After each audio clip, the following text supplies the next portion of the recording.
ಆನಂದಪುರದ ಸಿದ್ದೇಶ್ವರ ಕಾಲೋನಿಯಲ್ಲಿ ಕಾರ್ತಿಕ ದೀಪೋತ್ಸವ.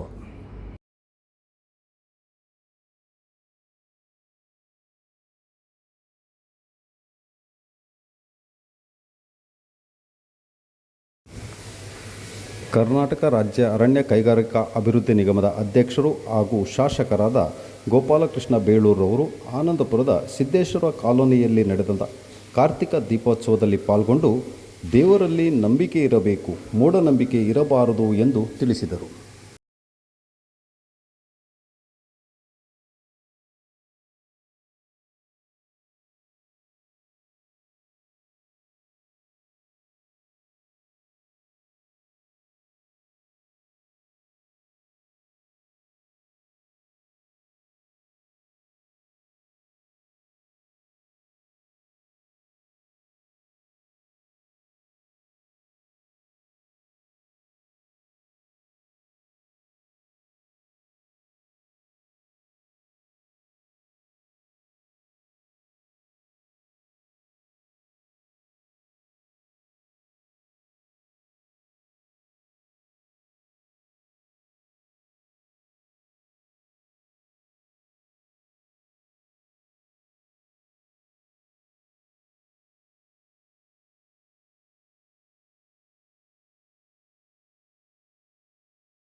ಧಾರ್ಮಿಕ ಸಭಾ ಕಾರ್ಯಕ್ರಮದಲ್ಲಿ ಮಾತನಾಡಿದ ಉಮೇಶ್ ಎನ್ ರವರು ದೇವಸ್ಥಾನದ ಇತಿಹಾಸ ಹಾಗೂ ಮಹತ್ವವನ್ನು ತಿಳಿಸಿದರು.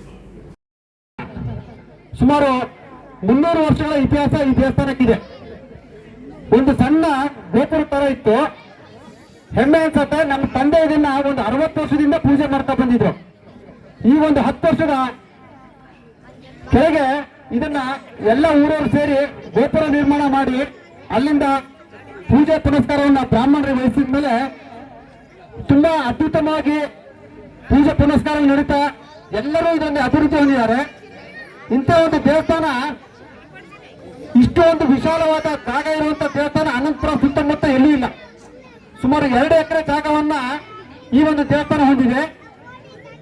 ಆಮೇಲೆ ನಮ್ಮ ಕಾಂತಿ ಸಿದ್ದೇಶ್ವರ ಕಾಲೋನಿ ಇದೆಯಲ್ಲ, ಇದು ಒಂದು ಅಪರೂಪದ ಕಾಲೋನಿ ಸರ್. ಇದು ಇಲ್ಲಿ ಎಲ್ಲ ಜಾತಿ ವರ್ಗದವರು ಸಹ ಒಟ್ಟಿಗೆ ವಾಸ ಮಾಡ್ತಾ ಇದ್ದಾರೆ. ಇಲ್ಲಿ ಯಾರು ಇಲ್ಲ ಅಂತ ಹೇಳಂಗಿಲ್ಲ. ಯಾವುದೋ ಒಂದು ಕಾಲೋನಿ ಅಲ್ಲ, ಕೆಲಸದಿಂದ ಮೇಲ್ವರ್ಗದವರು ಎಲ್ಲ ಜಾತಿಯವರು ಒಟ್ಟಿಗೆ ವಾಸ ಮಾಡುವಂತ ಒಂದು ಕಾಲೋನಿ ಸರ್. ಇಲ್ಲಿ ಒಂದು ದೊಡ್ಡ ಕಲ್ಯಾಣ ಆದ್ರೆ ಎಲ್ಲರಿಗೂ ಅನುಕೂಲ ಆಗುತ್ತೆ. ಇಲ್ಲಿರೋರೆಲ್ಲ ಬಡವರೇ. ಹಾಗಾಗಿ ತಮ್ಮಲ್ಲಿ ದಯಮಾಡಿ ರಸ್ತೆ ವಿಚಾರವನ್ನ ನಾವು ವೈಯಕ್ತಿಕವಾಗಿ ತಮ್ಮಲ್ಲಿ ಹೇಳಿದೀವಿ. ರಸ್ತೆ ಆಗುವಂಥದ್ದು ಆಗತ್ತೆ, ಆದ್ರೆ ಎಲ್ಲರ ಒಂದು ಅನುಕೂಲಕ್ಕೋಸ್ಕರ ದೊಡ್ಡ ಒಂದು 50 ಲಕ್ಷ ರೂಪಾಯಿದ ಕಲ್ಯಾಣವನ್ನು ದಯಮಾಡಿ ತಾವು ಹಾಕೊಡ್ಬೇಕು ಅಂತ ಈ ವೇದಿಕೆ ಮೂಲಕ ತಮ್ಮಲ್ಲಿ ವಿನಂತಿಸ್ಕೊಳ್ತಾ ನನ್ನ 2 ಮಾತು ಮುಗಿಸ್ತಾ ಇದ್ದೀನಿ. ನಮಸ್ಕಾರ. ಮಾಜಿ ತಾಲೂಕ್ ಪಂಚಾಯತ್ ಸದಸ್ಯರಾದ ಸೋಮಶೇಖರ ಲೆವಗರೆ ಮಾತನಾಡಿ, ಜಾತಿ ಕುಲ ಧರ್ಮ ಮರೆತು ಎಲ್ಲರೂ ಭಾವೈಕ್ಯತೆಯಿಂದ ಒಂದಾಗಿ ಕಾರ್ತಿಕ ದೀಪೋತ್ಸವವನ್ನು ಆಚರಣೆ ಮಾಡುತ್ತಿರುವುದು ವಿಶೇಷವೆಂದು ತಿಳಿಸಿದರು. ಅದು ಉಮೇಶ್ ಅವರು ಹೇಳಿದ್ರು, ಅವ್ರ ತಂದೆಯವರು 60-70 ವರ್ಷಗಳ ಹಿಂದೆಯಿಂದ ಇದನ್ನ ಪೂಜೆ ಮಾಡ್ಕೊತಾ ಬಂದ್ವಿ. ಅವತ್ತು ಅಂಡರ್ಗ್ರೌಂಡ್ ಅಲ್ಲಿ ಇತ್ತು ದೇವಸ್ಥಾನ, ಇವತ್ತು ಈ ಮಟ್ಟಕ್ಕೆ ಬಂದಿದೆ ಅಂತಕ್ಕಂಥ ಮಾತನ್ನು ಹೇಳಿದ್ರು. ಸುಮಾರು 2 ಎಕರೆ ಜಾಗವನ್ನು ಹೊಂದಿರತಕ್ಕಂಥ ದೇವಸ್ಥಾನ, 16 ಜಾತಿ ಧರ್ಮಗಳನ್ನು ಹೊಂದಿರತಕ್ಕಂಥ ಸಿದ್ದೇಶ್ವರ ಕಾಲೋನಿನಲ್ಲಿ ಎಲ್ಲರೂ ಕೂಡ ಸೇರಿ ಭಾವೈಕ್ಯತೆಯಿಂದ ಏನು ಪೂಜೆ ಮಾಡ್ತಾ ಇದ್ದೀವಿ. ಭಗವಂತ ಎಲ್ರಿಗೂ ಒಳ್ಳೇದು ಮಾಡಲಿ, ಒಳಿತನ್ನು ಮಾಡಲಿ. ಈ ಕಾಲ ಬೇಡಿಕೆಯನ್ನು ಇಟ್ಟಿದ್ದಾರೆ. ಈ ರಸ್ತೆಗಳ ಬೇಡಿಕೆಯನ್ನು ಕೂಡ ಹಿಂದೆ ನಾನಿದ್ದಾಗೇನೆ ಸಾಹೇಬ್ರ ಹತ್ರ ಉಮೇಶ್ ಅವ್ರು ಹೇಳಿದ್ರು, ಎಲ್ಲ ಆಗ್ತಾ ಇದೆ. ಒಂದೊಂದೇ ಏನು ರಸ್ತೆಗಳನ್ನ ಕೈಗೆತ್ಕೊಳ್ತಾ ಇದ್ದಾರೆ. ಹಾಗೇನೆ ಇದು ಕೂಡ ಆಗ್ತದೆ ಅಂತಕ್ಕಂಥ ಮಾತನ್ನ ಹೇಳ್ತಾ ಎಲ್ರಿಗೂ ಹೊಂದಿಸ್ತಾ 2 ಮಾತನ್ನು ಮುಗಿಸ್ತೇನೆ. ನಮಸ್ಕಾರ. ಶಾಸಕರಾದ ಗೋಪಾಲಕೃಷ್ಣ ಬೇಳೂರು ಮಾತನಾಡಿ, ಧರ್ಮ ಹಾಗೂ ದೇವರಲ್ಲಿ ನಂಬಿಕೆ ಇರಲಿ, ಮೂಢನಂಬಿಕೆ ಬೇಡ. ಅಲ್ಲದೆ ದೇವಸ್ಥಾನದ ಜೀರ್ಣೋದ್ಧಾರಕ್ಕೆ ಸಂಪೂರ್ಣವಾಗಿ ಸಹಕಾರ ನೀಡುವುದಾಗಿ ತಿಳಿಸಿದರು. ಸಮುದಾಯ ಭವನ ಹಾಗೂ ಇಲ್ಲಿ ಆಗಬೇಕಾದ ಧಾರ್ಮಿಕ ಕಾರ್ಯಕ್ರಮಗಳಿಗೆ ನನ್ನ ಸಹಕಾರವಿದೆ ಎಂದು ಮಾತನಾಡಿದರು. ಅಷ್ಟೊಂದು ಜನ ಸೇರಲ್ಲ, ಒಂದು 50-60 ಜನ ಸೇರಿ ದೀಪ ಹಚ್ಚುವ ಮೂಲಕ ಆಗ್ತಾರೆ. ಬಹುಶಃ ಈ ಸಿದ್ದೇಶ್ವರ ಕಾಲೋನಿ ನನಗನ್ನಿಸ್ದಂಗೆ ಹೇಳಿದಂಗೆ ಕಾಗೋಡು ಸಾಹೇಬರು ಅವತ್ತಿನ ದಿವಸ ಒಂದು ಸಿದ್ದೇಶ್ವರ ಕಾಲೋನಿ ಅಂತ ಒಂದು ಮಾಡಿದರು. ಈಗ ಅದು ಬೆಳೆದು ಒಂದು ನಗರದ ಮಟ್ಟಕ್ಕೆ ಬಂದಿದೆ ಅಂತ ಹೇಳಿದ್ರೆ ಖುಷಿ ಆಗುತ್ತೆ. ಆ ಕಾಲದಲ್ಲಿ ಸ್ಕೂಲ್ ಇರಲಿಲ್ಲ. ನನಗೆ ಹೇಳಿದರು, ನಾನೊಂದು ಸ್ಕೂಲು ಮಾಡಿಕೊಟ್ಟೆ, ಆವಾಗ ರಸ್ತೆಯಲ್ಲಿ ಸ್ವಲ್ಪ ಮಾಡಿಕೊಟ್ಟೆ. ಈ ದೇವಸ್ಥಾನ ದುಡ್ಡು ಕೊಟ್ಟಿದ್ದಂತ ಅವಾಗ ನನಗೆ ನೆನಪಿಲ್ಲ, ಅದು ನನಗೆ ನಾನು ಗೊತ್ತಿಲ್ಲ, ನನಗೆ ಹೇಳ್ತಾರೆ, ಈಗ ಹೇಳಿದ್ರು ಸುಬ್ರಹ್ಮಣ್ಯವರು. ಭಾಳಷ್ಟು ದೇವಸ್ಥಾನಕ್ಕೆ ಕೊಟ್ಟಿದ್ದೀನಿ, ನಾನು ಸಾವಿರಾರು ದೇವಸ್ಥಾನಕ್ಕೆ ಕೊಟ್ಟಿದ್ದೀನಿ. ಆದರೆ ಇವತ್ತು ಇಷ್ಟು ದೊಡ್ಡ ಮಟ್ಟಕ್ಕೆ ಈ ಏರಿಯಾದಲ್ಲಿ ಬೆಳೆದಿದೆ. ಈ ದೇವಸ್ಥಾನ ಬಹುಶಃ ಇಷ್ಟು ಅದ್ಧೂರಿಯಾಗಿ ಕಟ್ಟಿದ್ದೀರಿ ಮತ್ತು ತುಂಬ ದೊಡ್ಡ ದೇವಸ್ಥಾನ ಮಾಡಿದ್ದೀರಿ. ಬಹುಶಃ ನಾವು ಯಾವುದೇ ದೇವಸ್ಥಾನ ಮಾಡಿದರೂ ಸಹ ಆ ದೇವಸ್ಥಾನ ಪವಿತ್ರತೆಯನ್ನು ಕಾಪಾಡಿಕೊಳ್ಳೋದು ನಮ್ಮೆಲ್ಲರ ಕರ್ತವ್ಯ. ಕೇವಲ ಕಾರ್ತಿಕ ಮಾಸ ಅಲ್ಲ, ಪ್ರತಿಯೊಂದು ಗಣೇಶ ಹಬ್ಬ ಇನ್ನೊಂದಿರ್ಬೋದು, ಪ್ರತಿಯೊಂದರಲ್ಲೂ ಸಹ ಇಲ್ಲಿರುವಂಥ ಜನರು ತಾವು ಹೆಚ್ಚು ಸಹಕಾರ ಮಾಡಿದರೆ ಖಂಡಿತ ಎಲ್ಲ ದೇವಾಲಯಗಳು ಒಳ್ಳೆಯ ರೀತಿಯಲ್ಲಿ ಚೆನ್ನಾಗಿ ನಡೀತವೆ.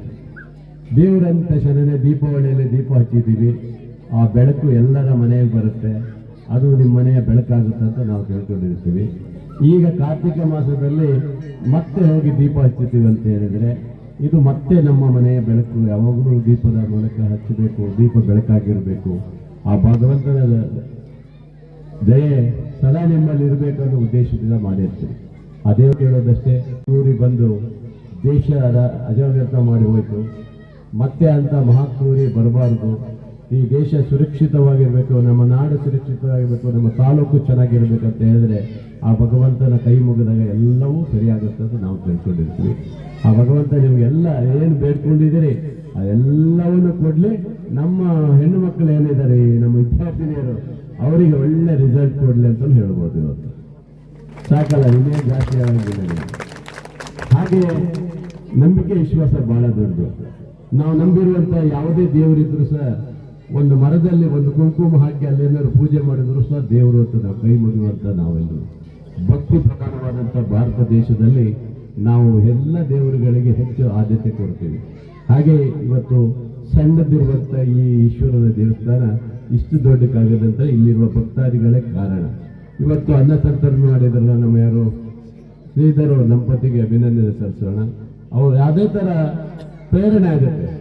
ಅದೇ ಸಿದ್ದೇಶ್ವರ ದೇವಸ್ಥಾನದ ಸಮಿತಿಯ ಅಧ್ಯಕ್ಷ ನಾಗರಾಜ್ ಮಾತನಾಡಿ, ದೇವಸ್ಥಾನಕ್ಕೆ ಸಮುದಾಯ ಭವನ ಹಾಗೂ ರಸ್ತೆಯ ಅವಶ್ಯಕತೆ ಇದೆ ಎಂದು ಮನವಿ ಮಾಡಿದರು. ಹಾಗೂ ಇದೇ ಸಂದರ್ಭದಲ್ಲಿ ದೇವಸ್ಥಾನದ ಕಾರ್ತಿಕೋತ್ಸವಕ್ಕಾಗಿ ಅನ್ನದಾನವನ್ನು ನೀಡಿದ ಶ್ರೀಧರ ಮತ್ತು ಪೂರ್ಣಿಮಾ ದಂಪತಿಗಳನ್ನು ಗೌರವಿಸಿ ಸನ್ಮಾನಿಸಲಾಯಿತು. ಕಾಗೋಡು ತಿಮ್ಮಪ್ಪನವರ ಒಂದು ದತ್ತು ಗ್ರಾಮ ಅಂದರೆ ತಪ್ಪಾಗಲ್ಲ. ಕಾರಣ ಅಂದರೆ ಈ ಕಾಲನ್ನು ಹುಟ್ಟು ಹಾಕಿರುವಂಥದ್ದೇ ಅವರು. ಇಲ್ಲಿ ರಸ್ತೆ, ರೋಡು, ಕರೆಂಟು, ಶಾಲೆ, ಹಾಸ್ಟೆಲ್ಗಳೆಲ್ಲವನ್ನು ನಿರ್ಮಾಣ ಮಾಡಿದರು. ಅವರನ್ನು ಈ ಸಂದರ್ಭದಲ್ಲಿ ನಾವು ಕೃತಜ್ಞತಾ ಪೂರ್ವಕವಾಗಿ ನೆನೆಸಬೇಕಾಗುತ್ತೆ.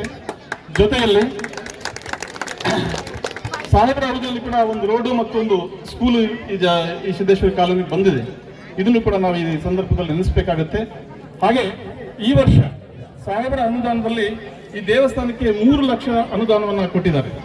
ಅದೊಂದು ಕಂಪೌಂಡ್ ನಿರ್ಮಾಣ ಮಾಡುವಂಥ ಒಂದು ಯೋಜನೆಯನ್ನು ನಾವು ಹಾಕೊಂಡಿದ್ದೀವಿ. ಹಾಗೆ ಇಲ್ಲಿ ಎಲ್ಲ ಜನಾಂಗದ ವರ್ಗದ ಜನ ಈ ಜಾಗದಲ್ಲಿ ಇರೋದ್ರಿಂದ, ಈ ಊರಲ್ಲಿ ಇರೋದ್ರಿಂದ, ವಿಶಾಲವಾದ 2 ಎಕರೆ ಭೂಮಿ ಇಲ್ಲಿರೋದ್ರಿಂದ ಇಲ್ಲಿ ಒಂದು ಸಮುದಾಯ ಭವನ ಅಂತಕ್ಕಂಥದ್ದು ನಿರ್ಮಾಣ ಆದರೆ ಸಾರ್ವಜನಿಕರಿಗೆ ಅನುಕೂಲ ಆಗುತ್ತೆ ಅನ್ನೋ ದೃಷ್ಟಿಯಿಂದ ಒಂದು ಸಾರ್ವಜನಿಕವಾಗಿ ಅನುಕೂಲವಾಗುವಂಥ ಒಂದು ಸಮುದಾಯ ಭವನ ಬೇಕು ಅಂತಕ್ಕಂಥ ಒಂದು ಬೇಡಿಕೆಯನ್ನು ಅವರಲ್ಲಿ ಇಡ್ತಾ, ಜೊತೆಯಲ್ಲಿ ಈ ಮಳೆಗಾಲದಲ್ಲಿ ಮಲೆನಾಡಿನ ವ್ಯವಸ್ಥೆಯಲ್ಲಿ ಹಾಗೆ ಇಲ್ಲಿ ಸಾಕಷ್ಟು ಮಳೆಗಾಲದಲ್ಲಿ ಮಳೆ ಇರೋದ್ರಿಂದ ಮಳೆಗಾಲದ ಪರಿಸ್ಥಿತಿಯಲ್ಲಿ ರೋಡು ರಸ್ತೆಗಳ ಅವಸ್ಥೆ ಸ್ವಲ್ಪ ಅವ್ಯವಸ್ಥೆ ಆಗಿದೆ. ಇಲ್ಲಾಯಿತು, ಜೆಡಿಸರ ಆಯಿತು ಮತ್ತು ನಮ್ಮ ಸಿದ್ದೇಶ್ವರ ಕಾಲೋನಿ ಅದರ ಬಗ್ಗೆ ವಿಶೇಷವಾಗಿ ಗಮನ ಅವರು ಹರಿಸಬೇಕು ಅಂತಕ್ಕಂಥ ವಿಷಯವನ್ನು ವ್ಯಕ್ತಪಡಿಸುತ್ತಾ, ಜೊತೆಯಲ್ಲಿ ಇವತ್ತಿನ ಒಂದು ಅನ್ನದಾನಕ್ಕೆ ಶ್ರೀಧರವರು ಅನ್ನದಾನದ ಸಂಪೂರ್ಣ ಖರ್ಚನ್ನು ಕೊಟ್ಟಿದ್ದಾರೆ. ಅವರಿಗೂ ಕೂಡ ಸಿದ್ದೇಶ್ವರ ದೇವಸ್ಥಾನದ ಪರವಾಗಿ ಅಭಿನಂದನೆಗಳನ್ನು ಅರ್ಪಿಸುತ್ತಾ, ಅವರಿಗೂ ಆಯುರ ಆರೋಗ್ಯ ಸಂಪತ್ತನ್ನು ಕರುಣಿಸಲಿ ಅಂತ ಕೇಳ್ಕೊಳ್ತಾ, ಮತ್ತು ಈ ಕಾರ್ಯಕ್ರಮದಲ್ಲಿ ಆಗಮಿಸಿರ್ತಕ್ಕಂಥ ಎಲ್ಲ ದೇವಸ್ಥಾನದ ಭಕ್ತಾದಿಗಳಿಗೆ ಈ ಸಂದರ್ಭದಲ್ಲಿ ಅಭಿನಂದನೆಗಳನ್ನು ಸಲ್ಲಿಸುತ್ತಾ ಈ ಒಂದು ಪ್ರಕೃತಿಯ ಧಾರ್ಮಿಕ ಕಾರ್ಯಕ್ರಮದಲ್ಲಿ ಉಪಾಧ್ಯಕ್ಷ ಜಗದೀಶ, ಪ್ರಮುಖರಾದ ಸುಬ್ರಹ್ಮಣ್ಯ ಹಾಗೂ ಇನ್ನಿತರರು ಉಪಸ್ಥಿತರಿದ್ದರು.